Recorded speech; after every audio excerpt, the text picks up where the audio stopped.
Hello, strugglers. We are coming at you with yet another interview video. I think that you're going to find this gentleman very interesting. His name is Isaac Carmignani. He's been around the block a few times. He's seen a lot of things in the Jehovah's Witness world, the crazy world of Watchtower, as we like to call it. So let's get started and thank Isaac for being here. Isaac, I really appreciate your time this evening, and thank you for being on the show. Thank you. So let's begin at the beginning, shall we? I'm going to ask, was your family always witnesses? How did you learn about the witnesses and get involved in it when you were growing up? So, no, they were not. My mom was contacted by the witnesses when she was about the age of 14, I believe, in the door-to-door work, and that's when it started. So, of course, I wasn't born. So, for me, we were always Jehovah's Witnesses. But there was a time when my parents were not. Right. So you were raised as a witness, and would you say that your upbringing as a witness youth, was it exemplary? Were you guys like a really good family in the witnesses? Because some aren't. Right. That's an interesting question. My mom endeavored to raise me as exemplary as possible, and I think she went over the top. So even though we were not the best witness family, I had a disfellowshipped dad, for example, and he was never an elder or a ministerial servant. My mom was never a pioneer, any more than a temporary or a vacation pioneer, as they called it back in those days. But she did her best to make sure that she did everything Watchtower said. And so that created some interesting dynamics that many witnesses do not experience. But I know I did, and I've met many others who have. For example, she, in the desire to keep me and later on my younger brother away from anything worldly, using that term, anything non-Jehovah's Witness, I had no exposure to anything cultural. So no TV, no radio, no movies, nothing of that sort, no media whatsoever. And, she endeavored to keep us isolated, or to keep me isolated, very effectively too, I might add. So. Wow. So when you were a kid, you were not allowed to watch Star Trek or stuff like that, or? I did not watch my first Star Trek, and I'm a Trekkie. Captain Kirk. Yes, I aspired to write a Star Trek novel one day. But I did not watch my first Star Trek until, my gosh, I could easily have been in my, I'm trying to connect it to other things going on in my life, maybe 20 or 21 years old. Oh my goodness. So I would say that was a little exceptional as far as the maybe the strictness is the word that's coming to my mind, as far as strictness from worldly media and things like that. Yeah, she was very strict. Absolutely. All right. And, so your mom and dad were both witnesses for a time then? For a time. Yes. My dad was never truly active, but active just enough to get in. And actually, there was a time in the early witness world, at least early from people our age perspective, where brothers who were not ministerial servants could give public talks. Now, if you remember that, there was a policy. It went for a long time. Where, in fact, I actually did it when I was an elder. So that goes back into the 1990s, where a young brother who is, when I was doing it, you had to be a ministerial servant, could be a trainee and give a public talk. So my dad actually did that, but he wasn't even a MS. He was just a brother in the congregation. But that was also the time when you could smoke, too, as a Jehovah's Witness. So that would be pre-1970, what, 3 or 4 or something like that? Yeah, right around that time. Okay. So he was doing this in the late 60s, So. Right. So as you grew up, then your parents, I'm assuming they told you that Armageddon was coming soon, and you probably, Isaac, you're never going to grow old in this system. You're never even going to get out of school before Armageddon comes. Did you hear that? Absolutely. I did not think about going to college because of that. I didn't want to be in school, even though I liked school. At the same time, I felt, especially in high school, and there were other witness colleagues of mine in school who felt that being in school was just getting in the way of what they really wanted to do, and wanted desperately to get out. And because we wanted to pioneer. And while pioneering and being in service was not my cup of tea, really, I felt that it would be a stepping stone to Bethel service, so therefore I wanted to pioneer and I wanted to get out of school. So. Right. Okay. So as you got a little older, when did the baptism question come up? Was that something you were pushing your parents, Mom, I want to get baptized, or were they wanting you to wait, or how did that work? That's interesting, and I think the dynamic that played out in my own head shows the kind of person I always have been, and why I eventually left, and why if I had not been raised in this, I probably would never have joined. I was prodded to get baptized by an elder in the congregation. So I was probably the perfect witness kid, but I also was very analytical. And when you don't have TV, you grow up with your nose in books. So, what else do you become? So I'm not even entirely sure at that young age, because I got baptized at 11. So age 8, 9, 10, when their brothers were asking me, if I wanted to get baptized, I don't even fully remember what I was thinking, but I suspect that some of it had to do with that my behavior wasn't perfect. I mean, I look at my son now and the way he clowns around and has a good time and likes to get a laugh out of people because he's a friendly, well-balanced kind of kid. And that's how I was. So I did that in school. So, I mean, that was horrible. That was my version of horrible, I guess. I really didn't want to get baptized. But there was an elder in our congregation who when we were coming up to a circuit assembly or a district assembly, would come up to me and look down at me and says, "So little Isaac, you remember the story of the Ethiopian eunuch?" So he'd start out that way. Sometimes he just asked me, I got a silly question to ask you. Have you ever thought about getting baptized? And then he'd go back to the Ethiopian eunuch and his question of, there's a body of water, what prevents me from getting baptized? So finally, one year, I said, I guess there's nothing preventing me. And I got baptized. So I was 11 when that took place, which means that they were asking me for, maybe the age of 10 or even 9 to get baptized. Right.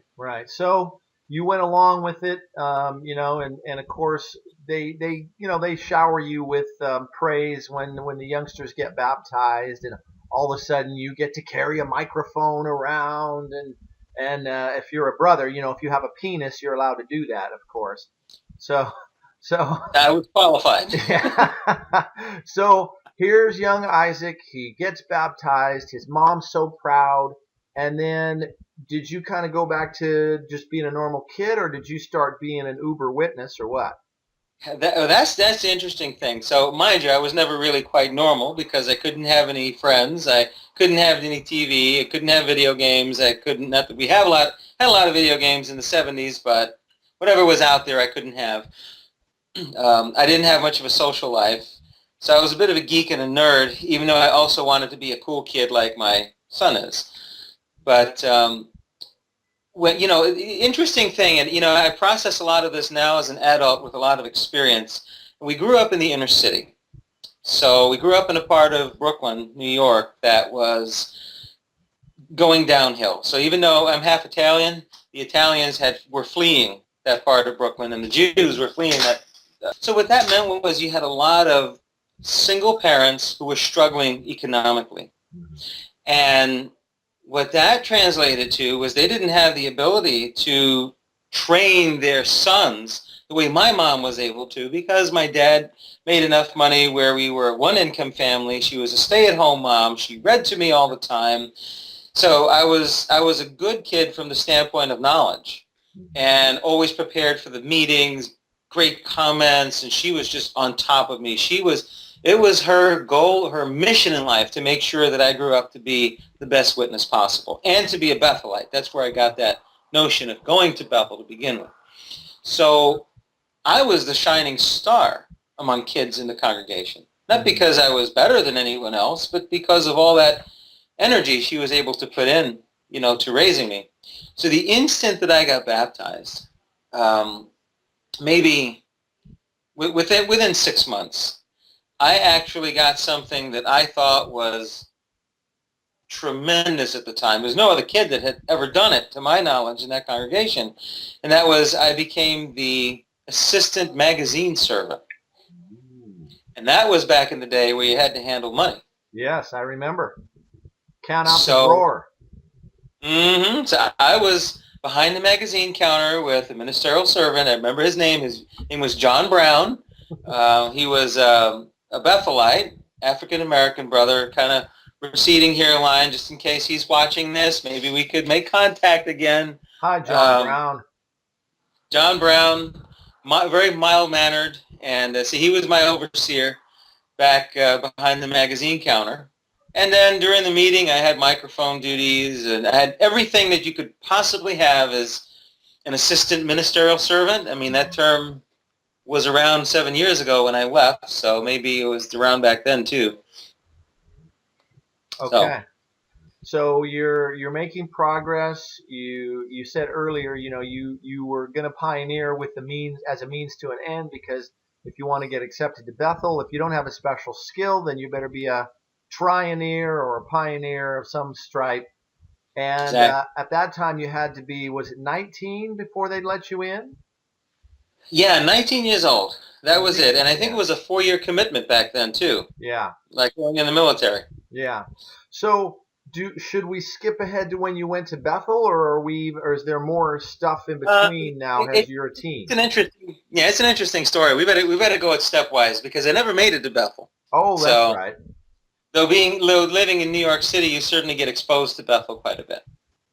So yes, I was plugging along there, and like I said, going to school, there's a kind of a dichotomy in your thinking, because you want to leave so you can serve Jehovah, but at the same time, Jehovah requires that you have some kind of an education. You got to be able to read, right? And we would always hear that, the Israelites could read, their children could read. So, and I had nothing to do as far as media.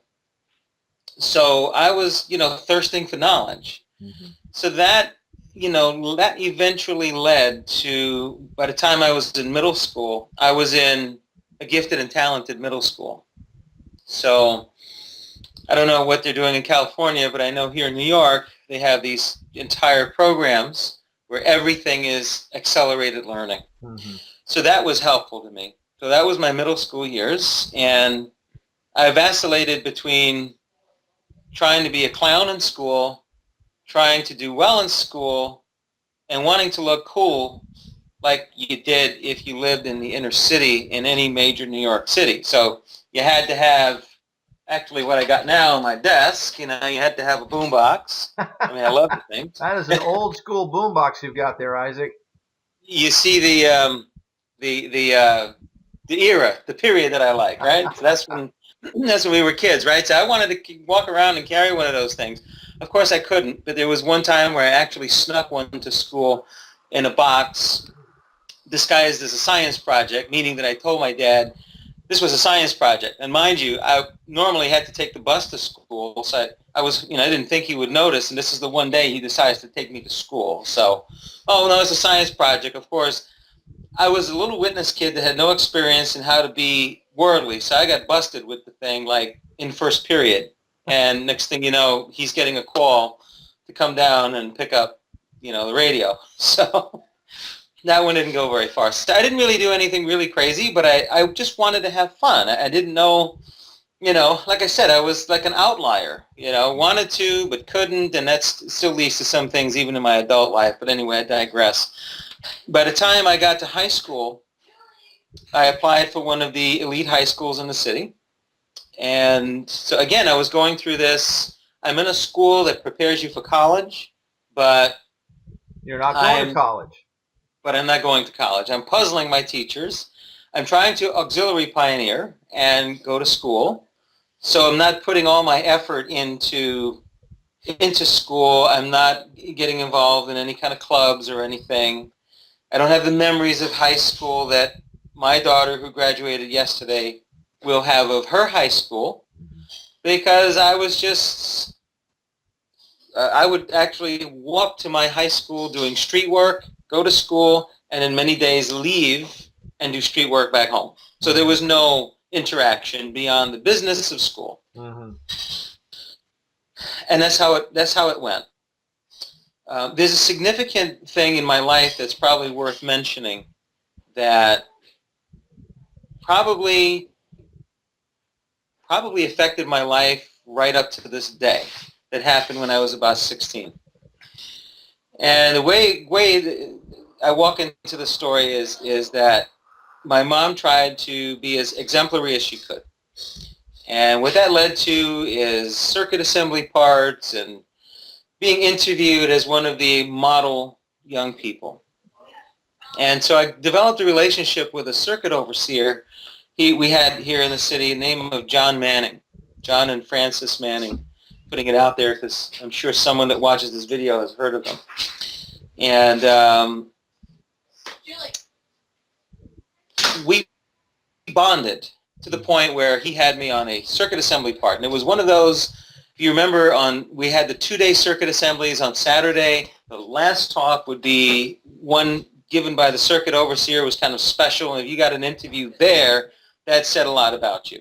You weren't just run-of-the-mill. And I was interviewed with another young sister in the circuit. And so, I felt like I could kind of speak my mind and ask questions. And so my mom is a little bit of a unique person, and her education in the English language is not the best, and she's had a lot of things happen in her life. So the way she was applying some of the principles that we were supposed to follow, I felt wasn't quite right. Mm-hmm. And one of those is I was baptized at age 11.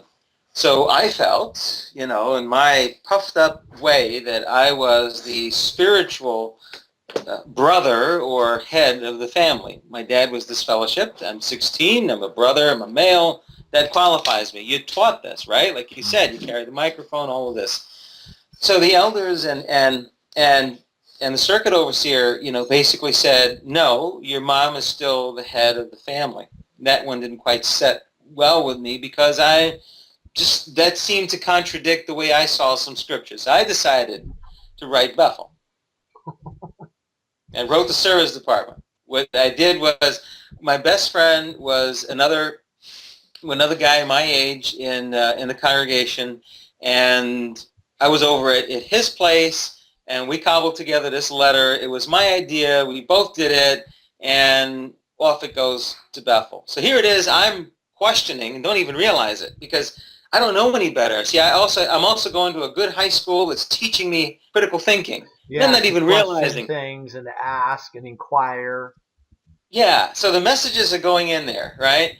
So next thing I know, I'm thinking maybe there's no response to this because I heard nothing from the from anybody. I figured the service department would write to his house because I didn't send it to my place. We were looking for a letter. We got nothing. Next thing we know, I hear that from the service committee or one of the elders or somebody, but it was definitely the elder body, that we need to talk to you. And they pull me and him separately into the back room, and this letter was written. Basically, what I didn't know, which is of course Bethel's policy, is they send the response to your elders. So you write Bethel, it goes to the elders in your congregation. And they never did read me the response to this letter. What they did was grilled me on why I wrote a letter. How dare you? And then how dare I? And they took his story, my friend's story, and mine, and did this, superimposed them, found the holes, and then accused me of lying. Now, what that meant is that now at 16, 17 years old, I was actually silently reproved. Now I was now in a spot where I never thought I would be. I was Mr. Example, not silently reproved. So I really didn't think that much of it because I didn't know what the policies were. But by the time I was 18 and I was trying to pioneer, I found out that you couldn't pioneer unless you had been off of restrictions for a year. Mm-hmm. And then I found out later that this was getting in the way of my going to Bethel. So this squeaky clean record was now broken. And so now I could not go to Bethel, even though you should be able to, you know, after a year or 2 or 3. But for some reason, I could never get that application accepted. And I managed to get friends, relatively, you know, middle management at Bethel, who I asked about this, you know, what's blocking me? And they said, just give it time. You know, Jehovah will work things out. You know, there's some problems with you. But had I not done that at the age of 16, I would have sailed into Bethel. Mm-hmm. And when I started thinking straight, if I ever did, I would have been in my 40s with possibly no skill, no money, trapped, married, the whole bit, like a lot of Bethelites are. And they want to leave and they can't. And I did not have that. I was a married man with a full-time job. It's true I was an elder. It's true I had a lot of things going on, but I could walk away and my life wasn't going to fall apart. Mm-hmm. And it was that action that I think led to that. Yeah. So looking back on it, it was serendipity that these aggressive elders that, in my opinion, I was an elder for 10 years, and if you have a 16-year-old, you know, youngster to give private reproof just because you wrote this, you know, maybe you were being a ding-a-ling, I didn't read the letter, but the point is to privately reprove you over that seems excessive. But some elders are that way. You never know what you're going to get. I've brought this out before to some of the ex-witnesses will come to me and say, you know, well, what are they going to do to me and what's going to happen? And my answer is always, you have no idea because you don't know which 3 guys you're going to get. You might get, you know, the nice guys. You might get the mean guys. You might get the senile guys. You don't know. So you got the strict ones. Yeah, that's it, and it's atrocious what's done to kids mm-hmm. who break the rules, and even as far as getting disfellowshipped and shunning them. I mean, that's horrible for a young person. They don't have the experience to know how to deal with a situation like that. Mm-hmm. To me, it's child abuse, actually. Yeah. Okay, so you didn't end up going to Bethel, but they made you a ministerial servant. And were you a servant for very long, and then you became an elder? How quickly did they turn you into that? Interesting little stories there, because I was living there in the inner city, and I had heard somewhere growing up as a witness that you did want to get a trade, and I think that was something Watchtower would talk about. If you could get a trade, you could support yourself. They just didn't want you to go to college. That was the thing. Yeah. But if you could become a bricklayer or a mason or a carpenter, I mean, Jesus was a carpenter, right? So you're doing good. What I found when I graduated from high school, I did the thing that you're supposed to do, is go look for part-time work. But what do I look for? Now, I had gone to high school to learn electronics because I didn't have anything to do when I was a kid. I would go in the basement because we had a house there in Brooklyn, and I would tinker with radios and TV. We didn't have TV sets. There was one TV that we never used because I couldn't watch it. And so I'd pull the tubes out and look at them. And I says, you know, I don't know how this stuff works. You pull a tape player apart, you could see how that works on the inside. But the radio side, you have no idea. So I wanted to learn how electronics works, and that meant going to school. We have a lot of high schools in New York City that you have majors, just like you will in college. So I jumped on that, and I went to a very good science high school here by the name of Brooklyn Tech. And when I did that, I was now being prepped for college. But now I didn't go to college. And we got a lot of theoretical knowledge, but we didn't get hands-on. So I couldn't go in the electronics profession and work. So I had nothing I could do. So I started looking at the jobs that you look at when you're a young witness with no skill, and that's bank teller. At least that's what I thought, bank teller, and working in a grocery store. Mm-hmm. So I ended up in the grocery store. And I worked 29 hours a week. I had a little bit of a health plan. But I'm like, this is not going to support me. This is not going to give me the money that I want. I want to learn something. I want to have something, So being that I'm not getting into Bethel, what do I do? So right around that time, we're talking 1984 now, and Watchtower was having a lot of expansion. We had one assembly hall here in the city. So it was the first one that Watchtower ever bought, which was the Queens Assembly Hall. It was the former Bliss Theater on Greenpoint Avenue in Queens. So that was just all filled to capacity every weekend. They couldn't do any work on the building of any significant nature. So they went and they bought a building in Jersey that many witnesses know of called the Stanley Theater. And then the Stanley Theater got tied up in litigation because Jersey City didn't particularly care for the witnesses buying up one of their favorite landmarks. And then, hello, we can't tour. We know nothing about this building. It's just going to disappear into witness world. So there was lawsuits tied up the usage of the Stanley Theater. Watchtower, I guess, had money. They went and they bought another theater in Flatbush, Brooklyn. His name was the Albemarle Theater. So these became the Jersey City Assembly Halls and the Brooklyn Assembly Halls, respectively. But what happened was, in order to do the renovations on those buildings, there was tons of work that needed to be done. And even while Stanley Theater was in litigation, they were able to remove all the chairs, all the theater seats, and take it down to 360 Furman Street, which is no longer a Bethel building. It's been sold. It's condos or co-ops, but it's definitely residential housing on the Brooklyn waterfront. And but that building at the time was fairly new to Watchtower. Yeah, with and they had shipping and all of that. Right, shipping was out of there, right? So there was an upholstery shop they set up, and that's where I went to work. So in November of 1984, I had just gotten out of high school, and I ended up accepting this call for workers, especially pioneer workers, to go to work at that upholstery shop. And the deal was that if you worked there, you would get time. So rather than being in service, you could be there. So I'm thinking, wow, I could learn a trade. I don't have to go in service, which I really don't care for it anyway, right? And it's kind of cool because, you're working with other young people your age, and we had a blast. I still have pictures from that time. And it was the precursor of the Commuter Bethelite I was just program. going to say, it was like the Commuter Bethelite. Yeah. Yes, that's where it started. Yeah. And then we got word that some of us were going to get accepted as Commuter Bethelites. Well, I didn't, but I knew a lot of commuters because of that, because they were my friends working there. I got to Brooklyn in 1988. So you were down at Brooklyn? Yes. Right behind me then? Yeah. I got there in 88, and I left in November of 91. Wow. Where did you work? Just curious. I was in the home. I was a waiter. I was carrying trays of food and wearing the black bow tie.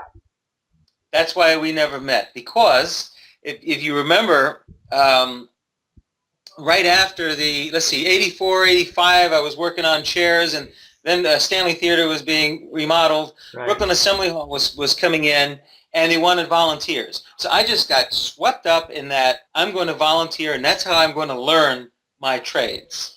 So I went to work at Brooklyn Assembly Hall. And it was the home shops. Anyone who knows Bethel knows that there was the Bethel home, there was the factory.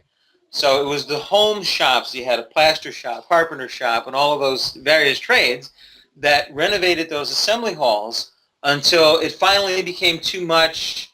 I would say in the maybe the early 90s, it became too much because Bethel was falling apart because they were doing all this work outside. And so then they rolled it over to the local witnesses to perform renovations and use the brothers who had skilled trades. That's where I learned everything. I spent 4 years on that Flatbush Assembly Hall. So when you came around in 88, I was 3.5 years into that journey. Interesting. And I have a lot of buddies that I made. And this is how I got exposed to Bethel. So I was never in Bethel, but I was like a little Bethelite. But you got to, look, Isaac, you got to eat meals with the Bethelites. Did you get to go to morning worship? Not morning worship, but what they would do is they would bring the meals out to the assembly halls. So, it's funny too, because you have this feeling like, wow, you're eating the same food as the guys over there at Bethel. It was a bond, and it was, I got to say, and I have run into a few guys from that time who have since left and are back in their home states. But I got to say, it was a great time because I was a young man in my 20s who my dad was not actively involved in my life. And here it is. There were other guys that were cool. Mm-hmm. I mean, every one of those guys I worked with was really, really cool. Mm-hmm. And it was fun. And it was all good, clean fun, Yeah. And so I really enjoyed that part of being in Watchtower. Mm-hmm. Was learning trades, learning how to plaster, learning how to pour concrete, learning how to, how to demolition things, and I mean, you got a bunch of young guys. We had a huge guy, he was about 6'2", I remember, that was the head of the demolition squad. And I would just try and compete to be as good as he was, He was, built, and I'm scrawny, Right. so, but it was fun. Just fun. Right. Now, several questions are coming to my mind. First of all, I'm wondering, did you ever meet any notables in Watchtower World? Did governing body members go down there, or did you meet any notable people from from headquarters at that time?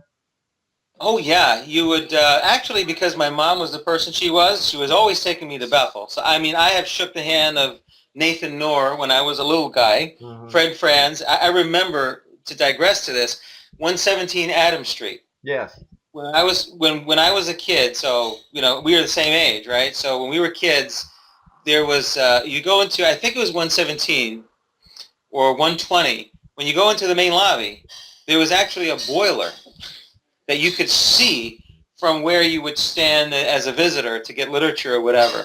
Yeah. And I would stand and watch that boiler, and there was an elevator nearby with one of those dials above the top of it where you could see the floor that it's on. Yeah. And I remember Brother Knorr waiting for that elevator when I was a kid. I can now never forget that. So I just ran into the Watchtower president, right?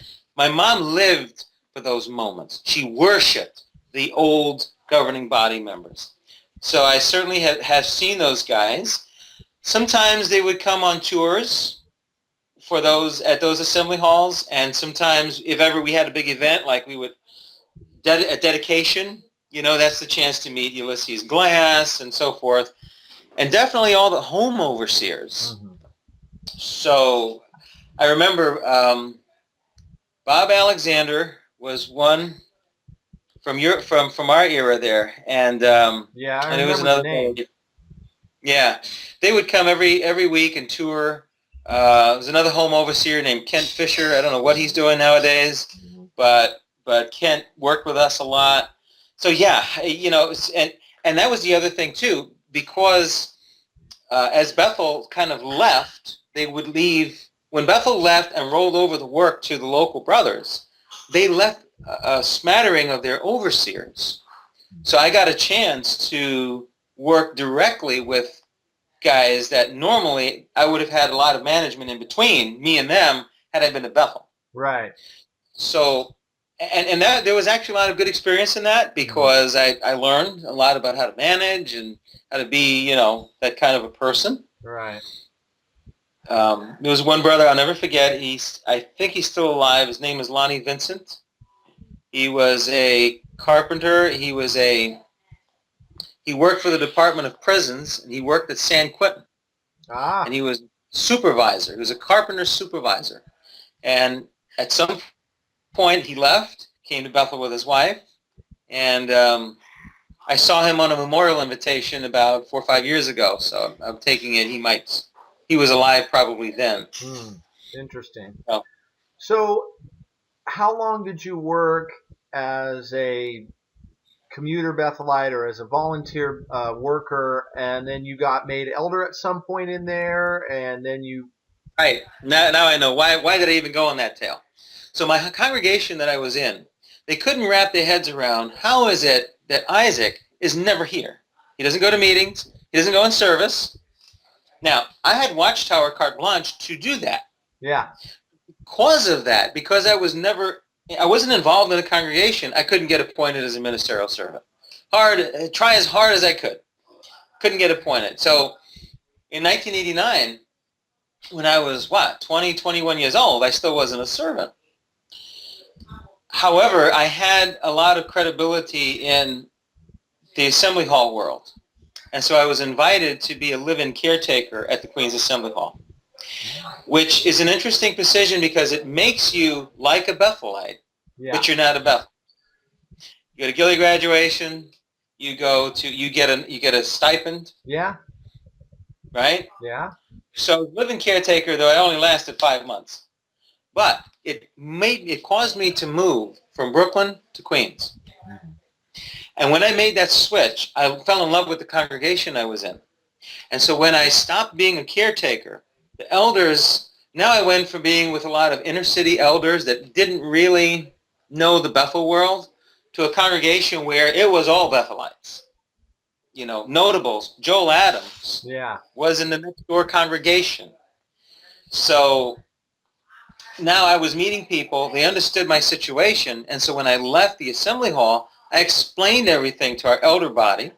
We had a great presiding overseer at the time. His name was Don Stripling. He was out of the electric shop at Bethel. He was an electrical engineer. And his son and his son-in-law were the service committee. And so they were very understanding, and so I worked my way rapidly to becoming a ministerial servant, and I caught up. I made up for all the lost time because I had been raised as such a devout witness that I knew how to act to get those positions. So it wasn't... Shower me with goodies. Okay. So it was... I was appointed as an elder when I was 28, just like any other young man in witness world that's following the company line. I knew elders that were appointed at 25. I knew Bethelites like that, 2 or 3, but for the most part, 28 was the age. So I made up for all that time. Yeah, you did. Yeah, you did. Because if you go way back, like back in the 50s and the 60s, they'd make you an elder at 21. And then they quit doing that. And then it was, by the time you got to the 80s, it's pretty much the way they have it today. You know, you had to be, for a while there, you had to be 20 before they'd make you an MS.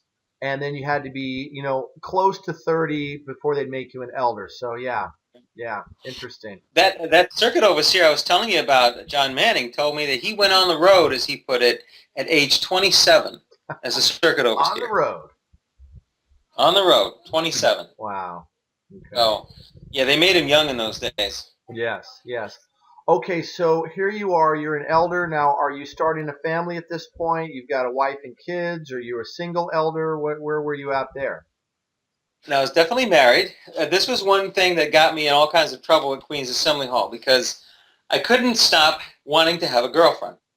So when I was 17, I had met a sister on the train that was in a neighboring high school, and I wanted to go out with her. I was encouraged against it. Teenage marriages don't work, all of that.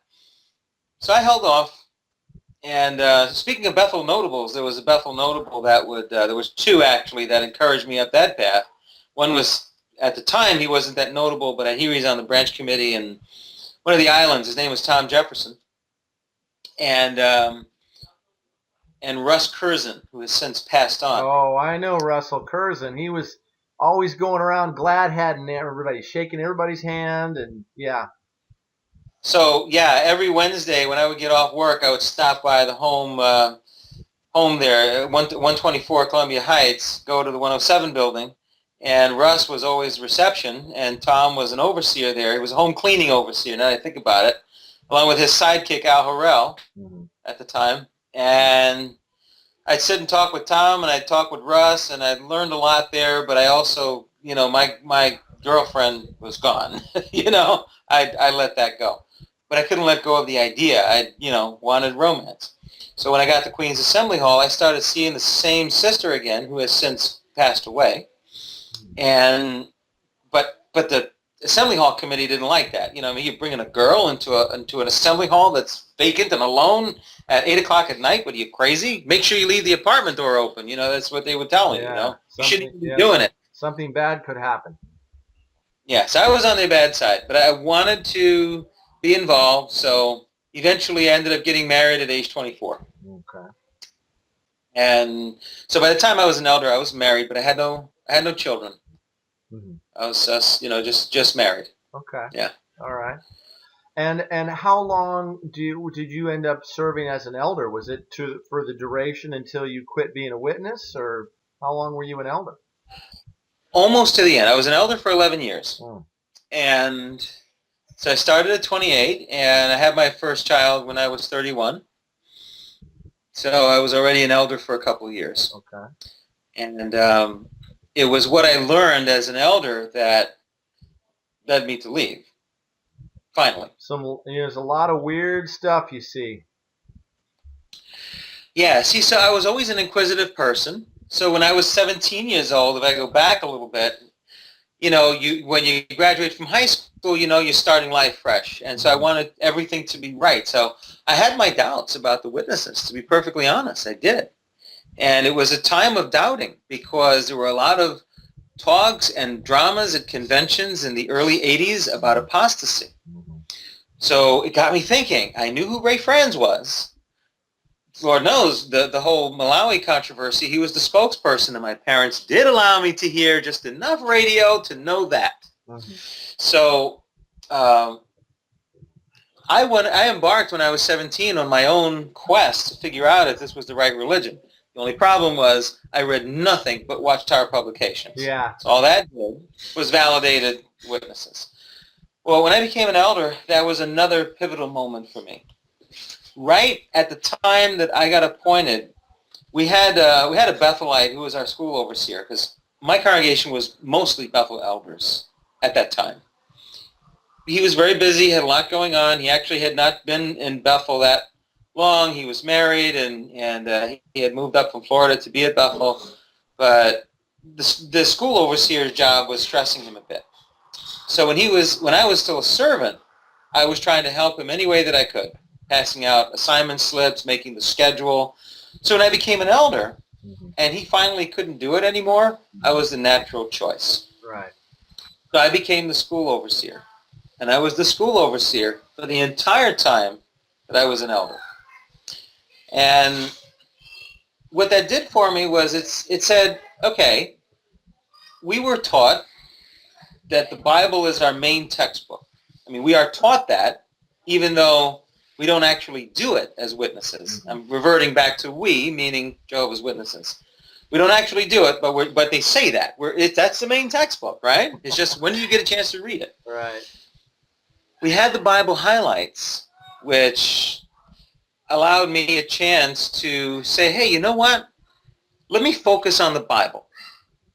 And I took that Bible highlights and I says, I got to read this book all the way through. And the secular education in me, I guess, said, you do this without any outside influence. You just read it. And then I said, you know what? Society does this. Let me do it myself. Let me look at secular commentaries. So I got Matthew Henry and, Vine's Expository Dictionary and all the books like that. And hold on, Jules, you can use my phone because I'm live here. I got all those books, and I started studying the Bible methodically using those commentaries. That was pivotal for me, because I wanted to teach the Bible correctly. I felt if I'm an elder, I'm a school overseer, I want to make sure that I'm teaching the right thing. And then rapidly my thoughts expanded into everything that we teach. I need to know that it's the right thing. Mm-hmm. So now I had to vet all of this doctrine from a totally different perspective than I did when I was 17. Now I'm an adult. Now I have a child. I have a full-time job. I've been exposed to many more things in life. Mm-hmm. I went back to school, not back to school. I went to college when I was 30. I took a logical thinking course. That opened my eyes. So here it is. I'm an elder. I'm in college. I have a kid. I'm getting exposed to the educational system. I want to make sure that everything I'm teaching is right. So now I start searching. And now I look at Ray Franz's books. I knew who he was. Over the course of going online, I found out who Barbara Anderson was. I took a trip to meet her, spend time with her, talk with her. Anybody who was doing anything at that time, going back about 10 years, as an activist in the witness world, I either called, emailed, or traveled in person to talk with. My. And that just changed everything. And did you go and meet with and talk with Ray Franz? Oh, I came so close. I spoke with him on the phone. We were going to go down to Georgia, my friend and I, and then his truck broke. And I never got back to making that trip. But we corresponded via email. Yeah. And that was very refreshing and enlightening. In order to do this, I had to, my company, I work with the Postal Service, and I did get around to that electronics, though I had to go to college to do it.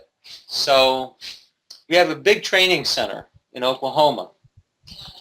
And when I was out there, when I realized that I needed to read the writings of people who had left the witnesses, I was shaking like a leaf. Yeah. And there was no way that I could feel comfortable doing this in my own home. Yeah. What's my wife going to say, right? She might wrap me up. Yeah. So I had a 3-week trip to Oklahoma, and so I bought all Ray's books, and I had them shipped over there.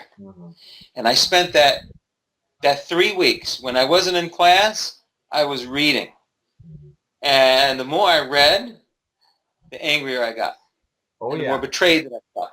Oh, we've yeah. all been there. We've left any kind of group like this, right? And I knew that what he was saying was correct, not only because he brought out documents, but because I knew many of the people he was talking about. Because I grew up in New York City. And my mom idolized these people. So she made sure I would meet them or I would hear stories. Now I was an elder who was around Bethel elders. So I would hear what they would say that no one else is supposed to hear.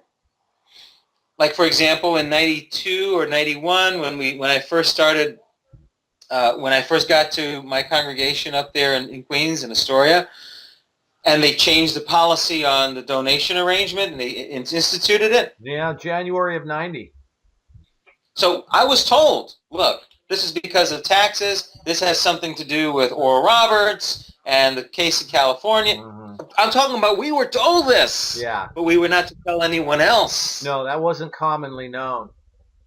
Among Yeah, the it wasn't. witnesses, that was not commonly known. No, unless you were around Bethel elders who could speak freely. Yeah. And that is what I had in my congregation. And it was a very open-minded congregation, you know. So they were a little more willing to speak things that maybe elders in my old congregation would not have said.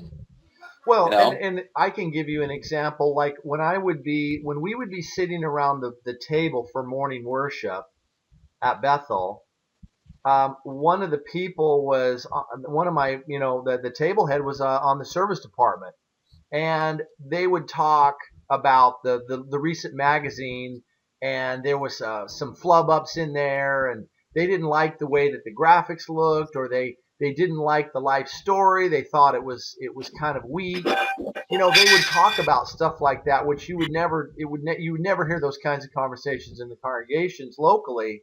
But around the Bethel table, we're making the things. So we would critique it sometimes and be a little more real about it. And, it was just kind of part of Bethel life.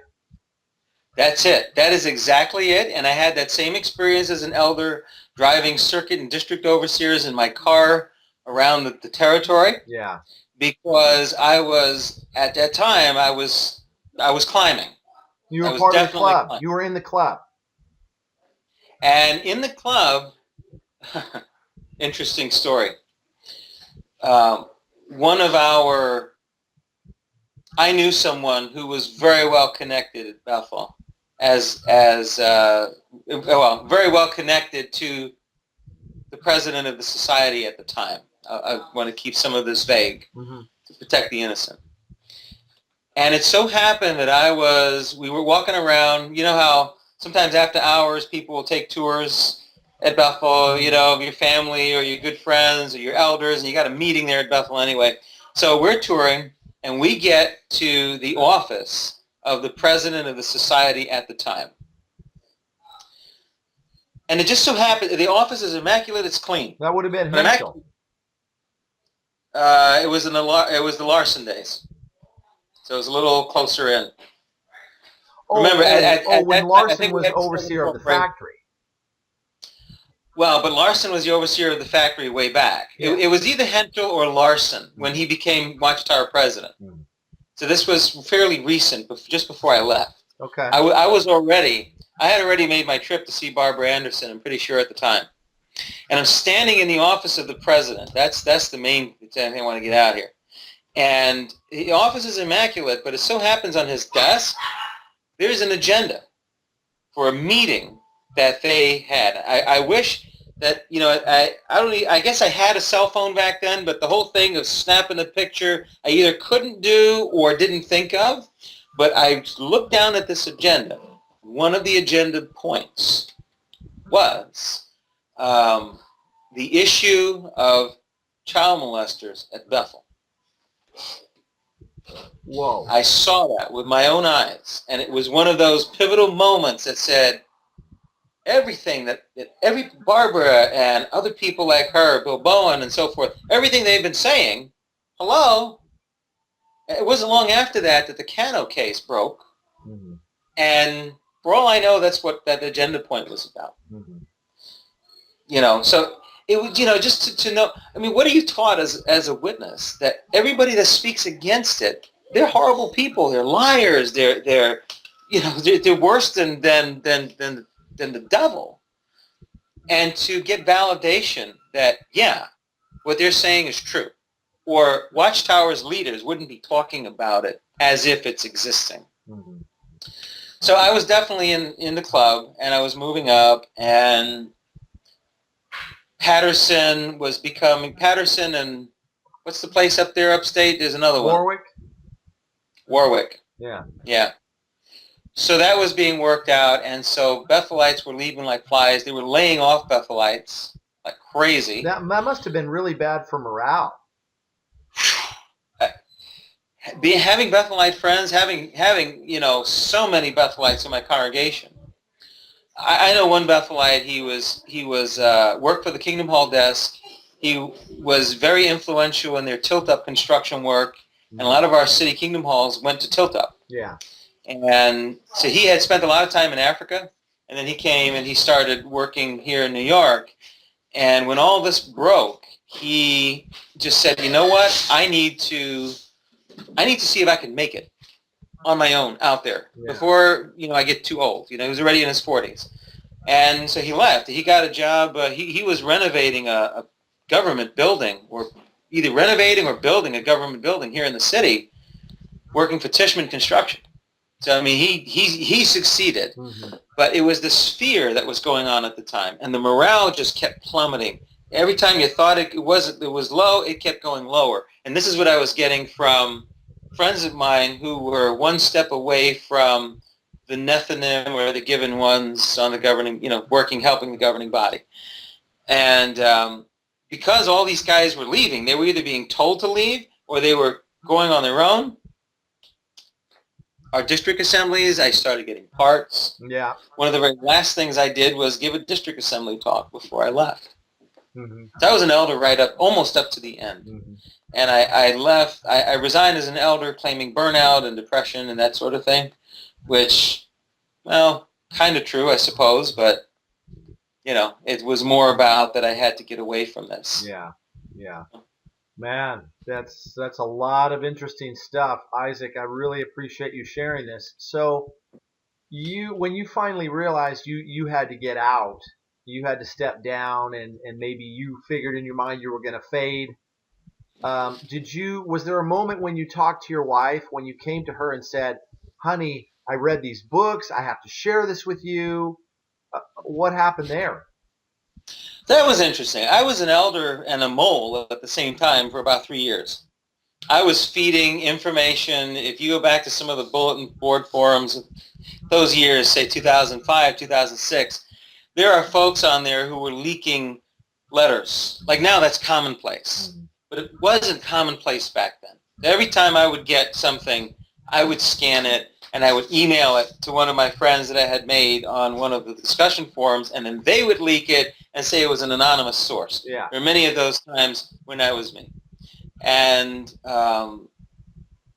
it was, you know, the early days of what is so common now. When there was a article in the Associated Press, the reporters, the first time I ever talked to the media about Watchtower, and I was so scared I ran my voice through a voice changer. Yeah. The reporter's name was Richard Osling, and he did a story about an upcoming change in Watchtower's blood policy. It was the first time that any Watchtower letter, to my knowledge, had gotten leaked to the press, where there would be a policy change. I think this was in 2004 or 5, and I validated the story for him. I didn't leak it, but I have validated it. You know, I'm an elder and so forth. This is real, such and such. I read the letter. Yes, this is valid Watchtower stuff.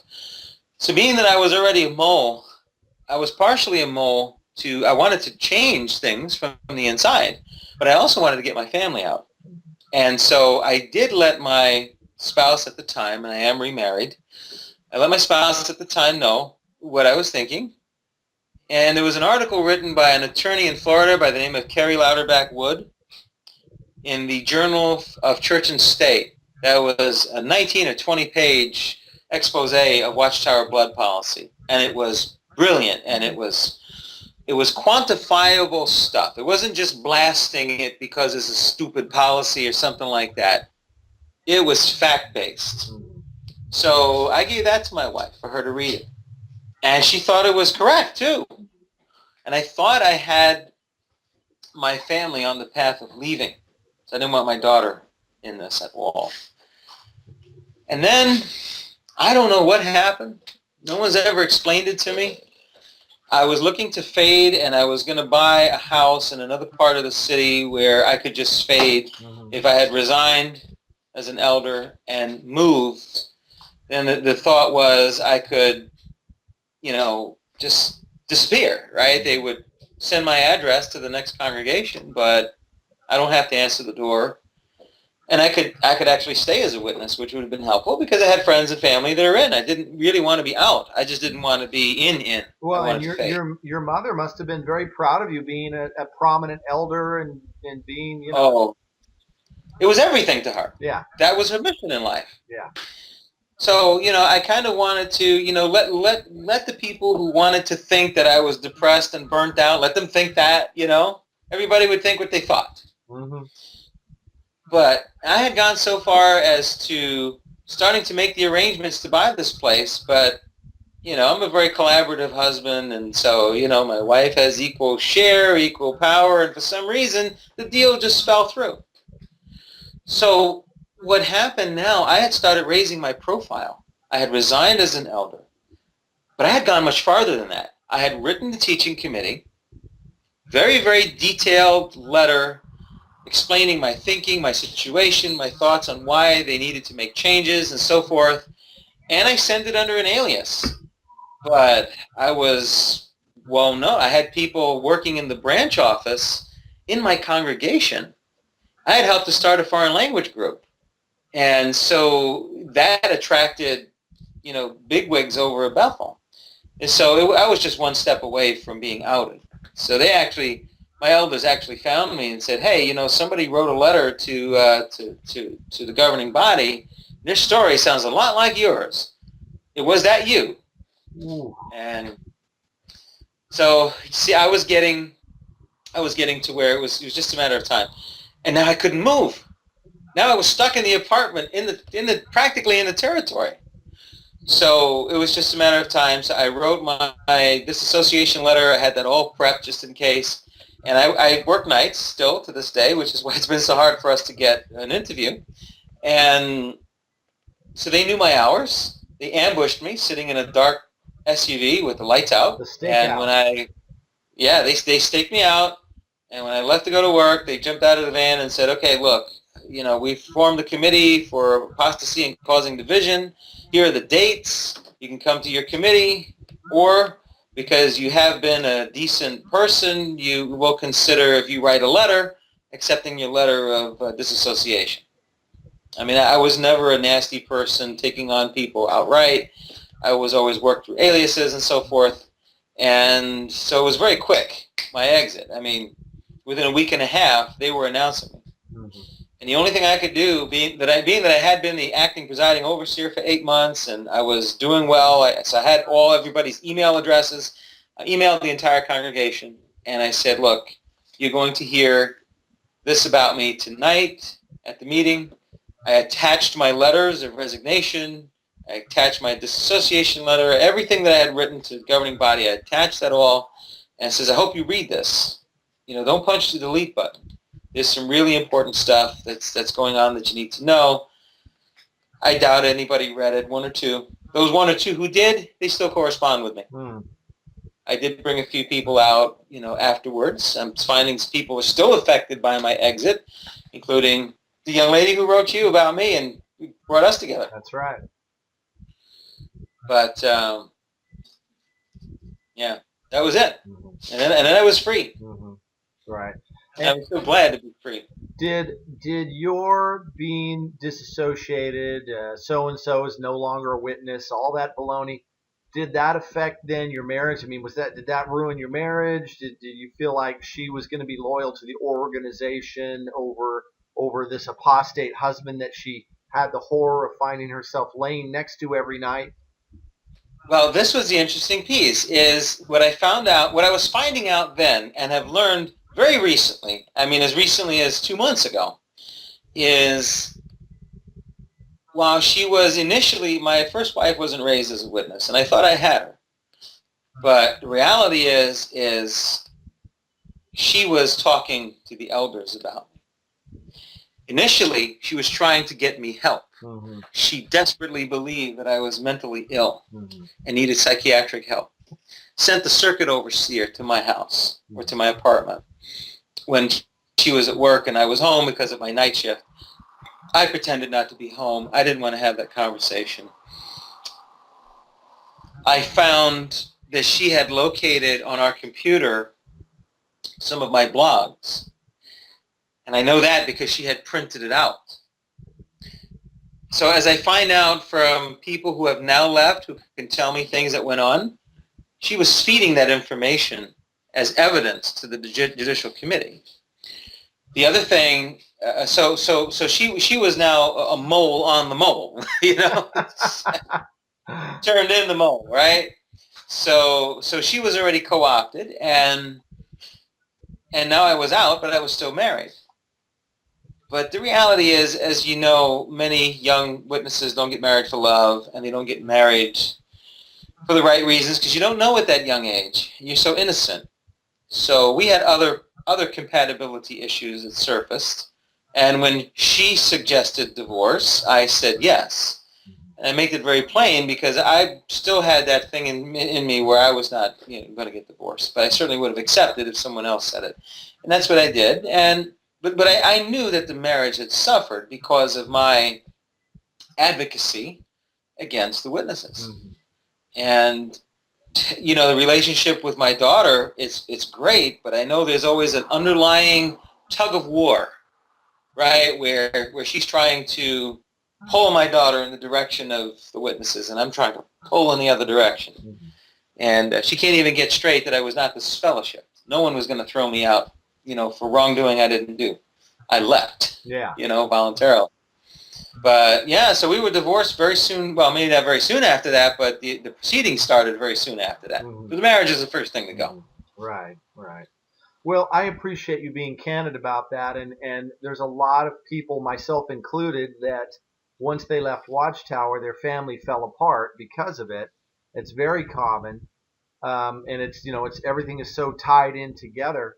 So something that's on my mind is getting out. Did you feel like there was a period of time where you had to clean that thinking out of your mind? You had to kind of figure out who you were. You didn't have to follow the rules of the governing body anymore. you could do anything you wanted to. I mean, did you go through phases like that? And how did you kind of get yourself into a grounded place? And in your mind, you do. I think you have to, or else you're probably not human. I had, of course, left before I actually left. Yeah. The way I worked it out, being that I was the school overseer, first of all, you can claim that you're not going to do much of anything else because you have the ministry school. So that kept me from a lot of talks and stuff that would have, I would have had a problem giving. So, for example, if there was a medical alert card part on the service meeting, I was not doing it. Yeah. Of course, I was either handing out the assignments, or I could just claim that I couldn't do that. I was busy that night. I had the school. So, and I stayed very busy in Watchtower construction, working with regional building committees. So I would tend to get those parts. I would get local needs parts and do a decent job on those. So I was gone before I was actually gone. Mm-hmm. So that helped. And so I was able. I had read, in fact, I have close by, and I have started to work with him, the books of Stephen Hassan. Oh yes, I have that. Oh yeah. So Combating Cult Mind Control is the one that and now I have an autographed copy. Wow. I was soft landing myself. Yeah. Because of the work of Steve and just, I guess, what my gut was telling me. So I never really, I didn't want to go out there. I was a married man. I had a child. I wanted to be an example for her too. And I felt that I was not going to let go of common sense morals because of these clowns, So I wasn't going to go and start getting drunk and doing all kinds of things and become promiscuous because, I was going to take the good and throw out the garbage. Yeah, is basically what I felt about it. And I always felt that the best answer to the witnesses when you leave is to have a good life. Mm-hmm.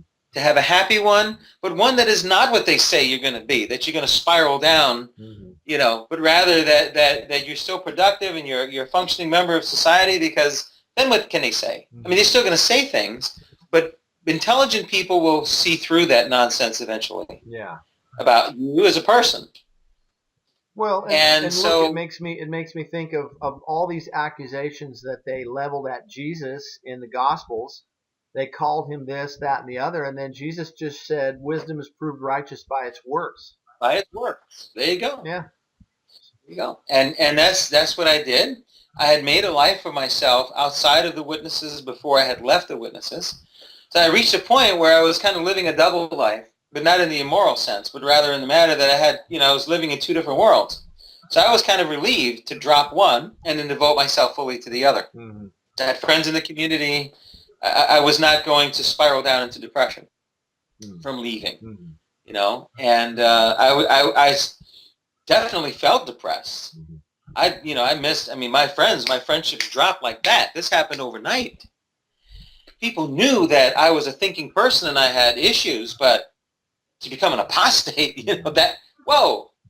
So I didn't get a chance to say goodbye to people. Yeah. So that was rough. Yeah. But I took a break for about a year, didn't do too much aside from my full-time job so that I could think. And then I started going in the direction I wanted to go in life without any encumbrance. That's great. That's great. Yeah.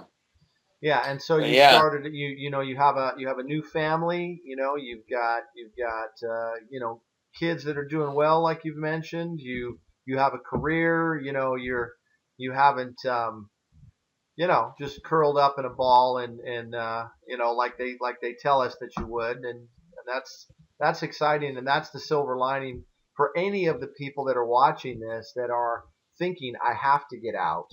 Or there's former witnesses that have been out for years, but they still have not started that next step, and they're still stuck one square outside of Watchtower world. And just start, go back to school. It doesn't matter what age you are, or start making friends. Look up people that have the same interests as you. Start dating again, whatever it is.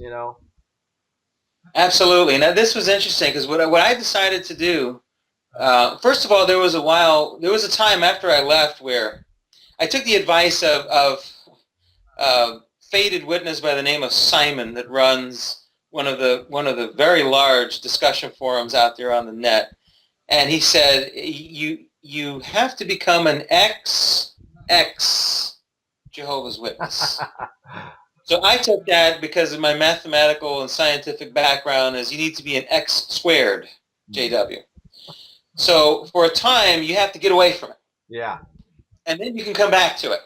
So I'm coming back now and doing interviews and so forth, but for a time I actually lost track. I did not know what was going on in Watchtower world or ex-Watchtower world because I got absorbed in the real world outside. Good for you.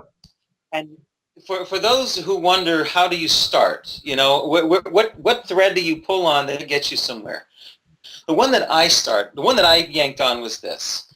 I felt that if I was going to be successful in the outside world, I needed to take my strengths that I had inside witness world and turnkey it into something that the real world uses. So back when I was still a witness, all I was taught to do was public speak, go door to door, be polished. I was a school overseer for 10 years, and people say I did it well. And so I said, well, how can I use that? So I had a young daughter going into kindergarten. And, you're also taught to be a volunteer as a witness, right? So you work for nothing.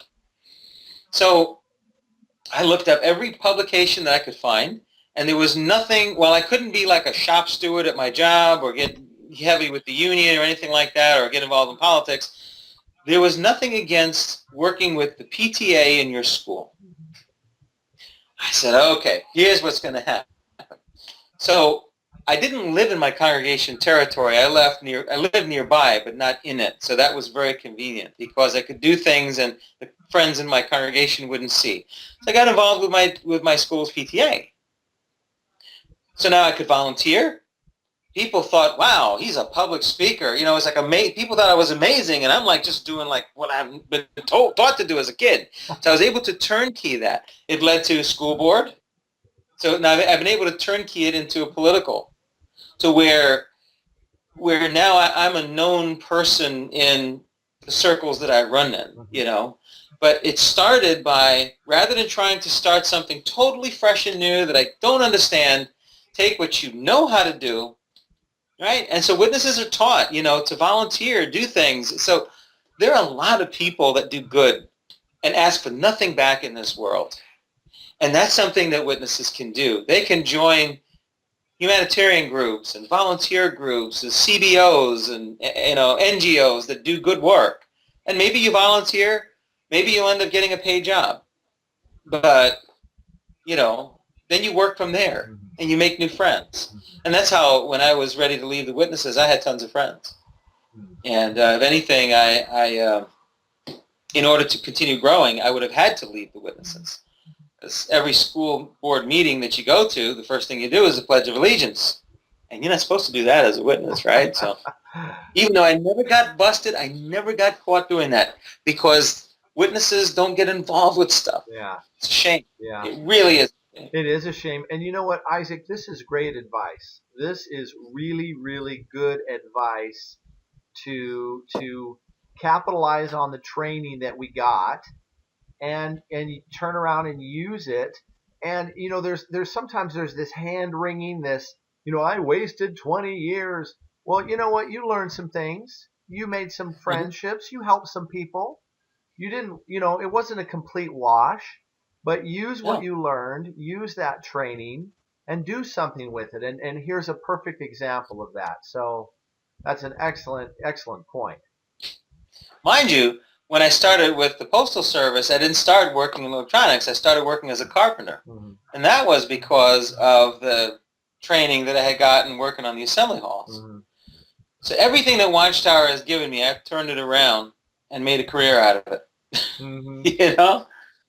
And you got to find a way to bridge the two, Yeah. And so that's a way that I found. Yeah, definitely. Man, that is great. So I guess the only thing that in my mind right now, because I'm hearing all this, I'm hearing your story for the first time. And I think the only thing I'm wondering about now is family members that are still witnesses, particularly your mother? Did you ever reforge any connections there? Where are you at there? Does she speak to you or what? That was interesting, and there were some definite surprises with that. So me and my mom talked. When I left, I was prepared as anyone could be, which is probably not that much, really, that she'll never talk to me again. Mm-hmm. But, okay, I had to do what I needed to do. They were going to kick me out anyway. Mm-hmm. I don't have much family that is witnesses. Let's see, I have my mom, my dad who was reinstated, and there's an uncle that I have. Mm-hmm.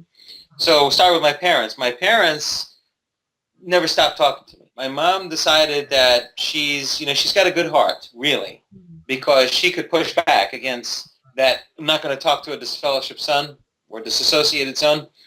That's my son. I have to love him. I have to show love in order to get him back. Mm-hmm. My dad, surprisingly, the one that had been disfellowship for all those years, is the one that pushed back. Mm-hmm. And for a while, he didn't want to have any kind of relationship. Mm-hmm. But see, I wasn't going to stop being a good person because I stopped being a Jehovah's Witness. Mm-hmm. The two are not synonymous. Well, and a good son. And so I stayed being a good son. So I stay in touch with my parents. So I've warmed him. I've brought my dad. He's for some reason he follows this weird way of thinking as the witnesses. He's indoctrinated and controlled, but he has a relationship with me. So my parents, I have a relationship with. My brother, I called up my younger brother and told him everything about the blood issue that I could when I found out about it because he's a nurse. Well, I actually thought that he had ratted me out, and maybe he did. But for what it's worth, he left. Mm-hmm. So he's not disfellowship, disassociated, but he's gone. He's never going back. Mm-hmm. My brother is. So me and my brother are a relationship. Outstanding. My other family, I didn't know. I didn't know my cousins and all these people. So I started going to family reunions. Mm-hmm. So I'm making connections with all of them. They are not witnesses, except for one, my uncle. Well, my uncle I had a relationship with from when I was a little kid. And so at the last reunion a few months ago, when I'm about to leave, because he really wasn't saying anything to me. So when we're about to leave, I go to all my uncles and, who I now have a relationship with, and then this one who didn't say anything the whole time I was there, and said, goodbye, Uncle Vinny. And I don't even think he looked at me, but he said, well, you know why I can't talk to you. And I'm like, wow. Here it is. He's sitting among all, we're all big families, right? So I have 6, 7 uncles. They're all sitting there drinking beer and, having chips and stuff and just relaxing. And here's what he's telling me in front of them.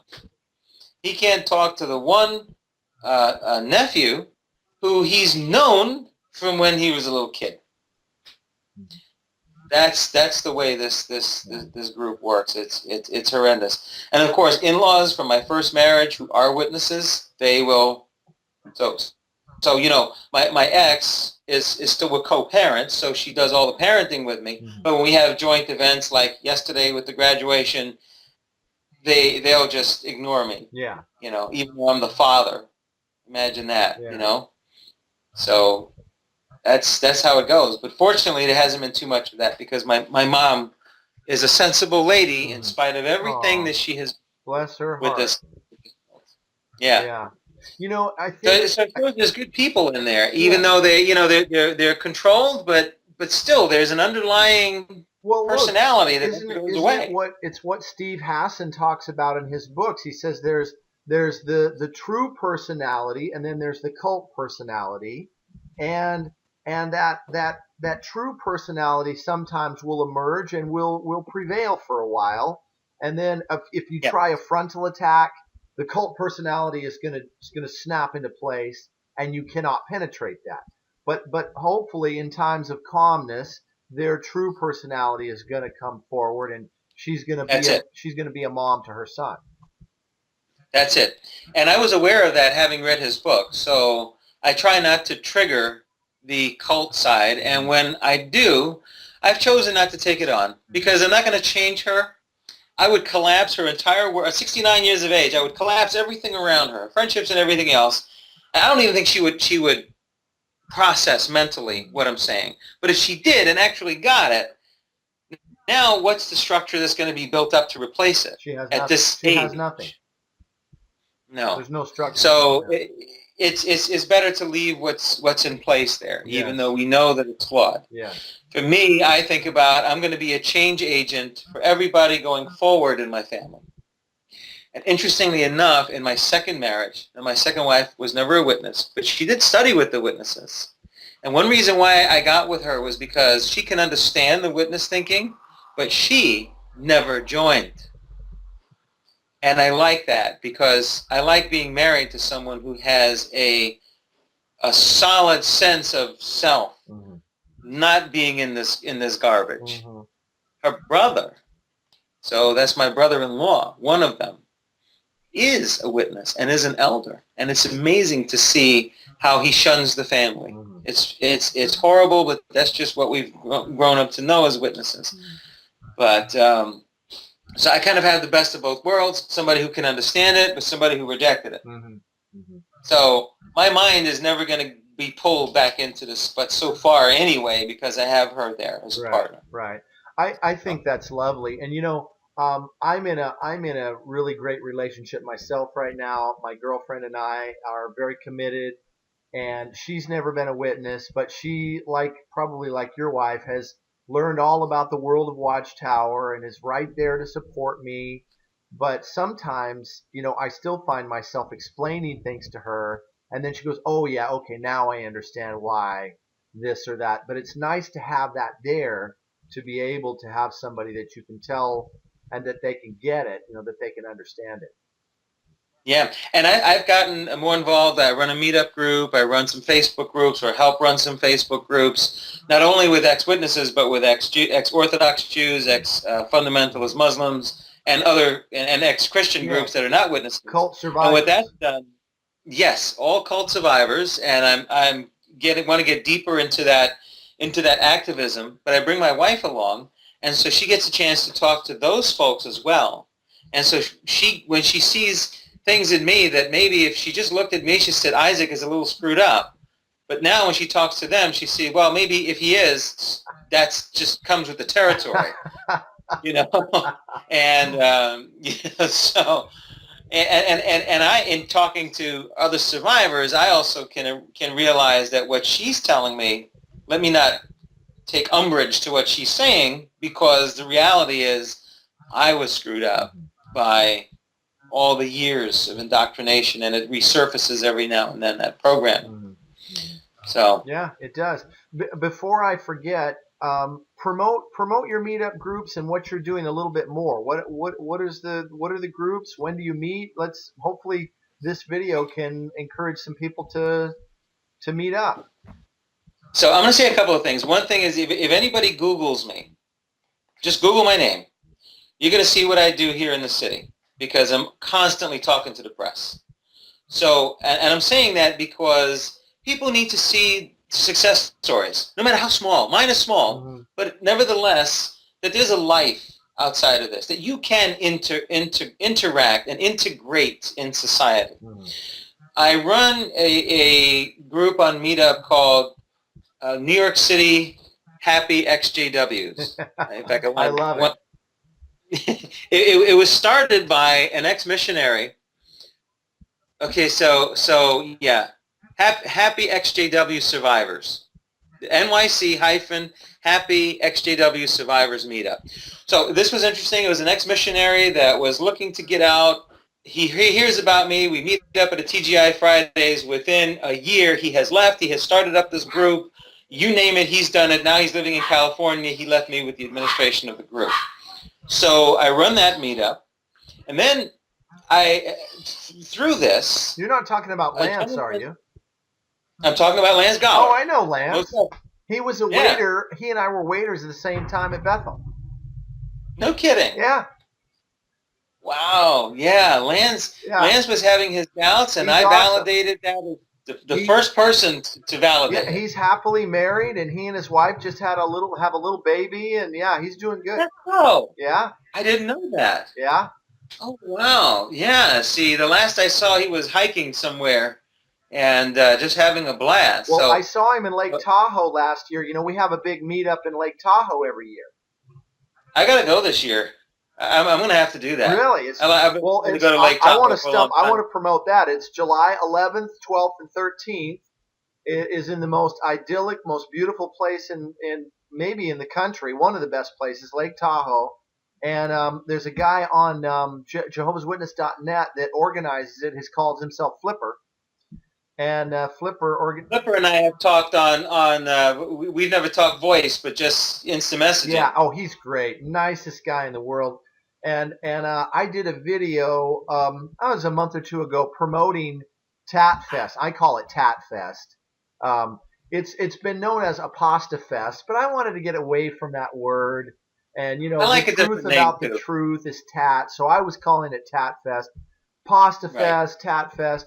He's done it 5 or 6 years in a row, something like that, and yeah, this will be the third year that I'm going to be going. So gorgeous, beautiful place. There's campsites, and there's also, of course, hotel, motel accommodations. So then we have that, right? And then I was reached out to by a gentleman who's ultra Orthodox. Well, he wasn't raised ultra Orthodox, but he's got a lot of connections in that community. And I've been wanting to get away from the strictly witness world with the notion that this is a common story. Yes, yes. And I also wanted to get as many witnesses out of that world as I could and into the world at large. So we started something, our trade name is Formerly Religious, whether it's on meetup.com or it's on Facebook, Formerly Religious. We have folks from all stripes in there, and we're looking to be pan-cults, if you will, or pan-ex-cult, yeah, and grow that way. Then I have started to connect with a producer who is producing Breaking Amish, and right now I also have my own consultancy, and I'm working with them they're looking to start a show reality show, kind of like a docuseries, following people who have left or are in the process of leaving any one of these groups. Somebody commented on my YouTube channel about that show, about that very thing. Go on. Yeah, so I'm going to start working with them, consulting a little bit, hopefully in the future, consulting. But right now, just talking about maybe people that I know that would be good for that show. I would love for the show to go to series. It's there's a network that is interested in it. I don't know if it's TLC, but I know TLC is doing Breaking Amish, right? So I would love for it to go to series, and I would love to work with them on that. I really feel that could be a game changer for anyone who's willing to have cameras follow them around. Yeah. Because these stories are not known. No. And in this country, we do not deal with cults the way, say, Europe does. And the result is these cults, and the witnesses are, I think, the best at it because they've been at it for so long. Their literature is slick, and everything is polished. They've got this down to a science. And they trap people. And the witnesses are proselytizing, something that some of these other Christian cults can't do the way the witnesses do. They don't have the money and the infrastructure. So to have an interesting show, I mean, what was that show they did following a ballet company in Utah, right? And that was interesting. I forget the name of that now. My daughter likes to watch it. So there's reality TV following everybody. To follow this, wow. Well, who do I audition? Where do I audition? Because I actually also have a good singing voice too. Now, mind you, you and I are becoming old fuddy-duddies, and we've been out too long. They won't follow around, but I can shoot you some information, and because you have that network there, and I can put you in touch with one of the producers, sure, or possible producers of this. Like I said, the company is Hot Snakes Media, actually. Yeah. I'll send you some information. They have been reaching out and talking to some of the folks that I know. They're going to reach you if they hadn't. I'll just accelerate that process. Okay. But hopefully we could have something out there. I would love to have a political action committee, because one of the problems that I see, like with the ultra-Orthodox here in New York City, is they vote as block. Yeah. And because they block vote, politicians are very loath to take them on. Yeah. Even though their education is horrible. It's like the witnesses. It's worse because they have their own yeshivas. And the yeshivas that are run that way, they don't teach their kids English, and they don't teach them science and math as they should. But Lord knows, trying to get the state to look into that. But if those of us that have experienced this could join forces politically, witnesses were taught not to vote. We have to break out of that mindset. And I'd love to start that political action committee, because there is going to be a time, hopefully, I'm saying is, but it's really hopefully, where I run for office.